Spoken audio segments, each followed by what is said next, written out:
Life has a way of unraveling when you least expect it, and for me, it started with our family restaurant, Mama's Kitchen. Growing up, that place was more than just a business.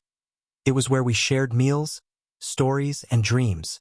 But now, at 32, I'm watching my older sister, Isabella, tear it all apart, pushing me and our brother out like we don't belong. My name's William, and this is how everything changed, and how I'm fighting to take it back. The restaurant, a cozy Italian place called Mama's Kitchen, was my parents' dream. Dad started it 40 years ago with Mom's recipes, and it grew from a tiny hole in the wall to a local favorite. I was 20 when I started working there full-time right after college. I wasn't some hotshot with big plans, I just loved the place. I'd wait tables, help in the kitchen, and eventually took over managing the books. It wasn't glamorous, but it felt like home. My younger brother, Frank, who's 28 now, joined a few years later. He's the charming one, always chatting up customers, making everyone feel like family. Then there's Isabella, 35, the oldest. She's sharp, ambitious, and always had this way of making you feel like she's one step ahead. Even as kids, she'd organize our games, decide the rules, and somehow always win. Mom and Dad ran the show until about 5 years ago when Dad's health started slipping. He had a heart scare and they decided to step back. They didn't hand the business to any one of us. They just said, "You three figure it out. Keep it going." I thought we'd share it equally. Frank and I were already there every day, and Isabella had her own career as a marketing consultant, so she'd pop in occasionally to help with promotions.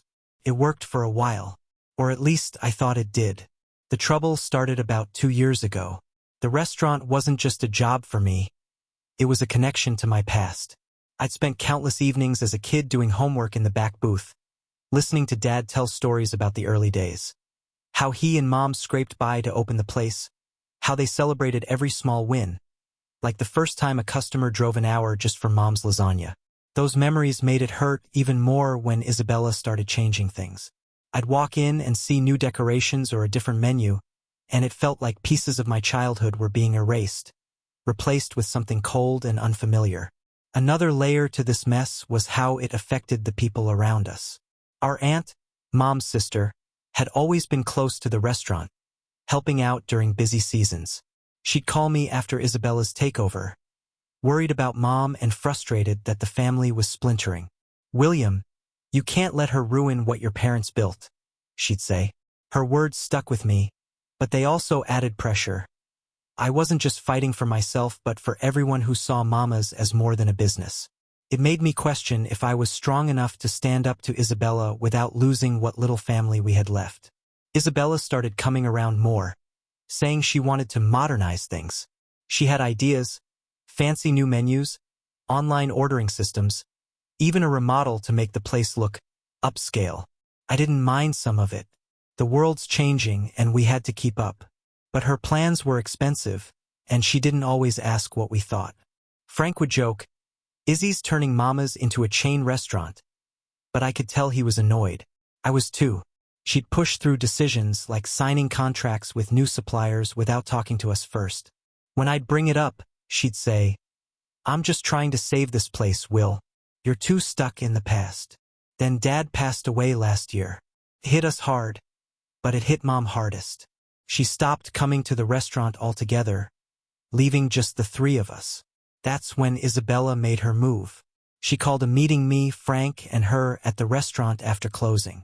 I remember the smell of garlic bread still lingering in the air as she sat us down and said, "I'm taking over.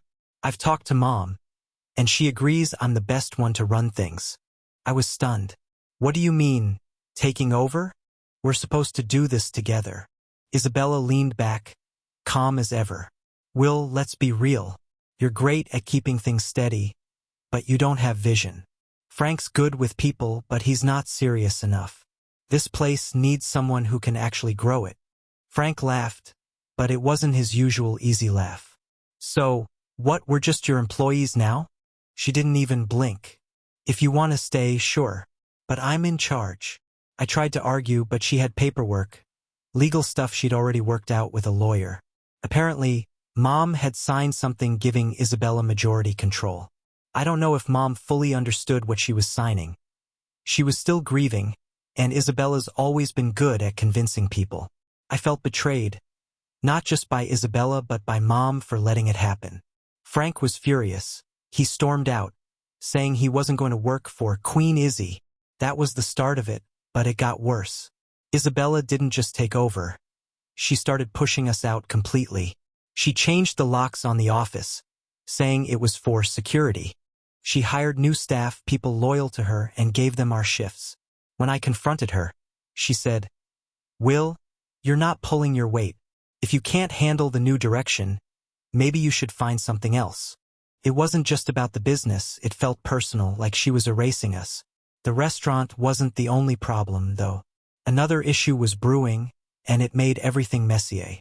Frank had been dating Caroline, one of our servers, for about a year. She's 26, sweet, and hardworking, but Isabella never liked her. I think it's because Caroline didn't kiss up to her like some of the new hires did. When Isabella took over, she started nitpicking Caroline's work, saying she was too slow, too chatty with customers. Frank thought it was personal, and I did too. One day, Isabella fired Caroline out of the blue, claiming she'd messed up a big order. Frank lost it. He quit on the spot, saying he was done with Isabella and the restaurant. That left me alone, trying to hold on to my place in a business I'd given years to. I wasn't just fighting for a job, it was about our family, our legacy. But Isabella was relentless. She'd assign me the worst tasks, like cleaning out the storage room, and exclude me from meetings. Customers started asking where Frank and I were, and she'd tell them we'd moved on. It was humiliating. Couldn't let it go, though. This was Mama's kitchen, not Isabella's personal empire. So, I started thinking about how to fight back. Not with yelling or storming out like Frank, but with a plan. First, I talked to Mom. It wasn't easy. She's in her late 60s, tired, and didn't want to get in the middle. But I could tell she wasn't happy with how things were going. "I thought Isabella would keep you all together," she said, her voice shaky. I didn't push her too hard. She'd been through enough. But I planted the idea that maybe she could talk to Isabella. Next, I reached out to Frank.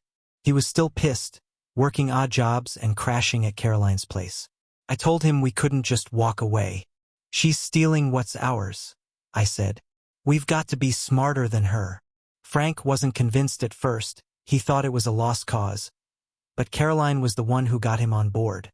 She'd seen how Isabella operated and said, "She's not as untouchable as she thinks. You guys know the restaurant better than anyone." We started digging into the business side of things. I'd always handled the books, so I knew where to look. Isabella's modernization was costing a fortune. New decor, pricier ingredients, and some shady deals with suppliers who were charging way above market rates. I suspected she was getting kickbacks, but I couldn't prove it yet. I also noticed she was late on some vendor payments, which was risky. Mama's Kitchen had always paid on time. That was Dad's rule. I decided to talk to the staff, the ones who'd been there before Isabella's takeover. One of them, Olivia, a cook in her 40s who'd worked with Mom for years, was fed up. She told me Isabella was cutting corners in the kitchen, using cheaper ingredients but charging more. Customers were starting to notice. The online reviews were slipping. Olivia said, "Will, this isn't what your parents built. I'm only staying because I need the job." That gave me an idea. If I could show that Isabella was running the place into the ground, maybe I could convince Mom, and even some of the staff, to back me and Frank. But I needed more than just complaints. I needed evidence. So, I started keeping records, screenshots of late payments, copies of contracts, even photos of the new ingredients that didn't match what we were advertising. Frank helped by talking to old customers, ones who'd been coming for years. He'd casually ask what they thought of the changes, and a lot of them weren't happy. "It's not the same without you and Will," one guy told him. The other problem, Caroline's firing, was still eating at Frank. He wanted to sue for wrongful termination, but we didn't have the money for a lawyer. Instead, I suggested we use it another way. Caroline had been popular with customers, especially the regulars. If we could get word out that she'd been let go unfairly, it might turn people against Isabella. Frank and Caroline started posting on social media. Not anything too aggressive, just stuff like, "Miss seeing everyone at Mama's Kitchen. Thanks for all the support. People started asking questions, and some even said they'd stopped going because the vibe had changed. It wasn't all smooth, though.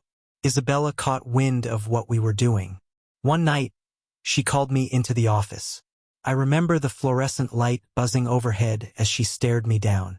"I know you're stirring things up," she said. "If you keep this up, you're out for good. No severance, no nothing." I kept my cool, even though my heart was pounding. "I'm just trying to protect what Mom and Dad built," I said. "You're the one changing everything." She smirked. "You're out of your league, Will. Go get a job somewhere else." That conversation lit a fire in me. I wasn't going to let her win. Over the next few weeks, I put together a plan. I met with a lawyer friend from college who looked over the paperwork Isabella had used to take control. He said it was shaky. Mom's signature was there, but it wasn't clear she'd understood the full implications. He suggested we could challenge it, but it'd be a long process. Instead, he recommended a different approach. Buy Isabella out. The idea sounded crazy at first.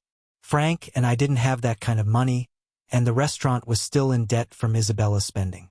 But then I remembered Dad's old business partner, a guy who'd retired years ago but still cared about the place. I tracked him down and explained everything. He was shocked. "Your dad would have hated this," he said.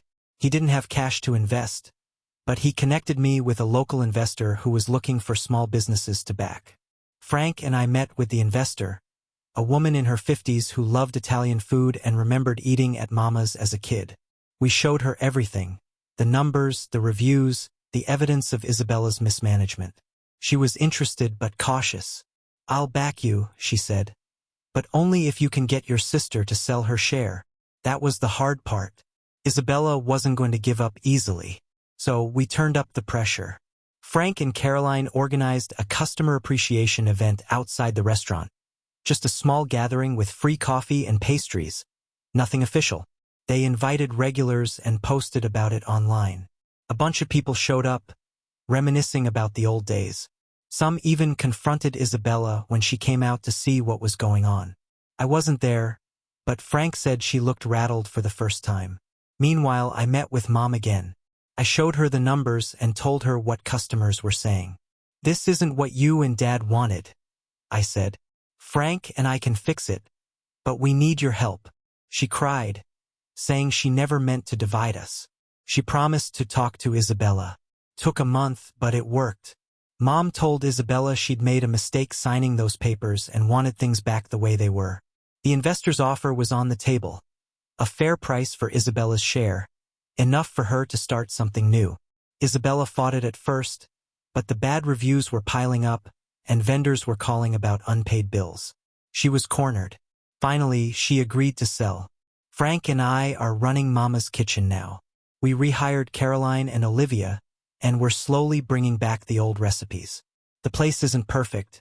There's still debt to pay off and we're working long hours, but it feels like ours again. Customers are coming back, and Mom even stopped by last week, smiling for the first time in months. Looking back, I'm proud of how we handled it. We didn't just fight, we outsmarted her. But sometimes I wonder if I could have done things differently. Maybe talked to Isabella sooner, or pushed Mom harder to see what was happening. What do you think? Was this the best way to handle it? Or is there something else I should have tried? I'd love to hear your take. Appreciate you watching. Give it a like, subscribe, and let's roll with more stories.